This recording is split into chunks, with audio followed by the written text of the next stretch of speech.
ഈ ചെറിയ വീട്ടിൽ ഒരു പെണ്ണുങ്ങൾ താമസിക്കേണ്ട വൃദ്ധയായ പെണ്ണുങ്ങൾ, നല്ല പ്രായമുണ്ട്. ആ പെണ്ണുങ്ങളോട് ചോദിച്ചാൽ എന്താ സംഭവം? അതെൻ്റെ മോനായിരുന്നു. ഞാൻ എന്ത് ഉപദേശിക്കുമ്പോഴും അവൻ പറയും, ഒന്ന് നിങ്ങളെ കഴുതപ്പാട്ടൊന്ന് നിർത്തോ.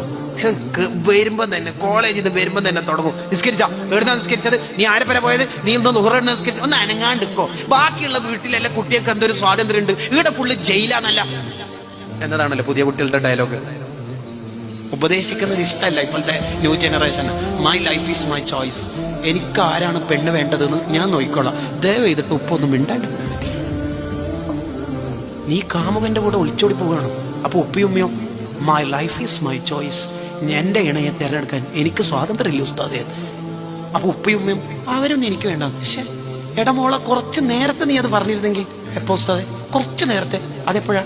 ജസ്റ്റ് ബിഫോർ 80 years എന്ന് പറഞ്ഞാൽ 18 കൊല്ലം മുമ്പ് നിന്നെ പ്രസവിച്ച ഉടനെ നീ ബെഡുമ്മൽ വീണു. അന്നേരായിട്ട് നീ my life is my choice. ഉമ്മ പ്രസവിച്ചില്ലേ, ഇനി എന്നെ ഉമ്മ നോക്കണ്ട, അന്നേ പറയലല്ലേ. എന്താ ഇപ്പോഴൊരു ഡയലോഗ്? എന്താ അന്ന് പറയാതിരുന്നത്?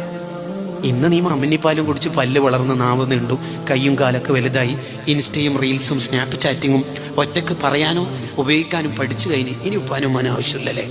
ഇങ്ങനത്തെ ഒരു ഡയലോഗ് പഴയ കാലത്തുണ്ടായിരുന്നു. ഒന്ന് കഴുതപ്പാട്ട് നിർത്തോ. എനിക്കത് നല്ല വിഷമായി. ഈ വയസ്സായ ഉമ്മ പറയാ. ഞാൻ പറഞ്ഞു, അന്തളി മാറും, നീയാണ് കഴുത. എൻ്റെ മോന് മരണപ്പെട്ടു.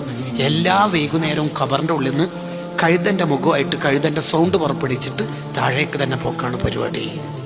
ഏത് തെറ്റും അള്ള ഒരുവിധം പുറത്തു തരും, അള്ള ക്ഷമിക്കും എന്ന് പറഞ്ഞാൽ ശിക്ഷ ആഹ്റത്തിലേക്ക് വെക്കും.